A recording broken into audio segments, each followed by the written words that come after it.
If you've ever taken sleep medication, you probably remember the first few nights. You took the pill, got into bed, and for the first time in a long time, you actually fell asleep. Fast. Maybe even within minutes. For someone who has been lying awake for hours every night, that kind of relief can feel incredible. Finally, something works. But then something strange begins to happen. After a few weeks, or sometimes a few months, the effect starts fading. You still take the medication, but falling asleep isn't as easy anymore. You may wake up during the night again, or you wake up feeling groggy, foggy, and not fully rested. Some people even notice their insomnia returning worse than before. If you've experienced this, you're not alone. And there's a reason sleep medications often work. Until they don't. It has to do with how these medications interact with your brain. Most prescription sleep medications work by slowing activity in the central nervous system. They enhance the effect of calming neurotransmitters like GABA chemicals that make brain activity quieter.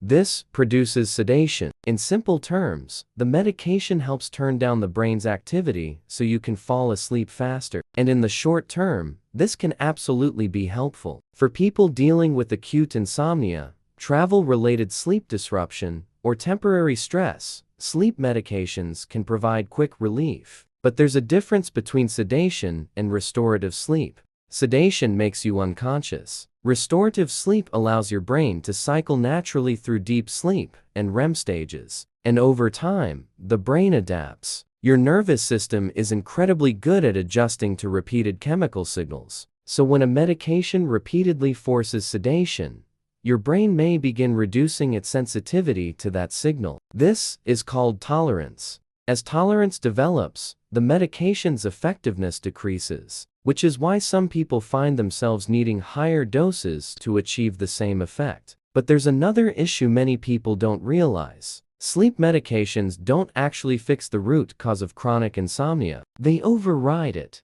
If the underlying problem is an overactive alert system where cortisol levels stay elevated and the brain remains stimulated at night, the medication temporarily suppresses those signals. But the underlying trigger is still there. So once the brain adapts to the medication, the alert system becomes active again, and insomnia returns. This is why many people describe a frustrating cycle. They start medication, sleep improves, then gradually worsens again. Then another medication is tried, or the dose increases, but the core problem remains unresolved. Now, this doesn't mean sleep medications are bad. In many cases, they serve an important purpose, especially short-term. But long-term sleep improvement usually requires addressing the neurological factors behind insomnia. The brain needs to relearn how to power down naturally, and that involves calming the alert system that keeps you awake. Remember earlier when we talked about cortisol? When cortisol stays elevated at night,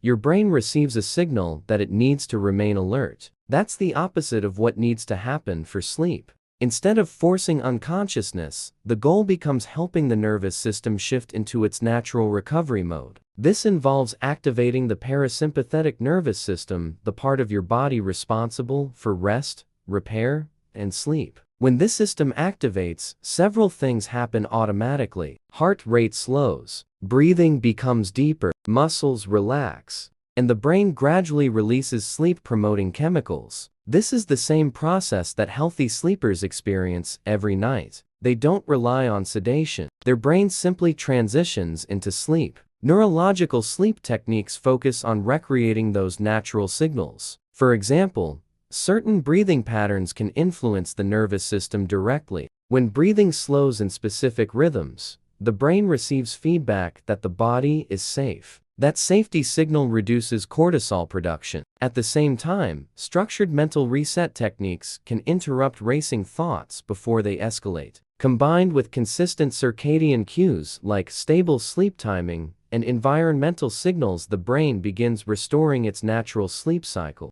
For many people, this approach gradually reduces the need for sleep medications. Again, this should always be done under medical supervision. But once the nervous system learns how to power down on its own, sleep becomes more stable and restorative. Instead of feeling knocked out by medication, people begin experiencing deeper, more natural sleep. and they wake up feeling clearer, more energized, and less dependent on chemical assistance. If you've relied on sleep medication and noticed it slowly losing effectiveness, it doesn't mean your sleep is hopeless. It usually means your brain still hasn't received the right signals to reset its natural sleep rhythm. Once those signals are restored, your body often remembers how to sleep surprisingly quickly. If you want to learn the full 5-step sleep hacking method designed to calm the brain's alert system and restore natural sleep patterns, you'll find it in the description below. It explains the entire neurological process, step by step. Because real sleep isn't something that's forced. It's something your brain returns to. Once the alert system finally powers down,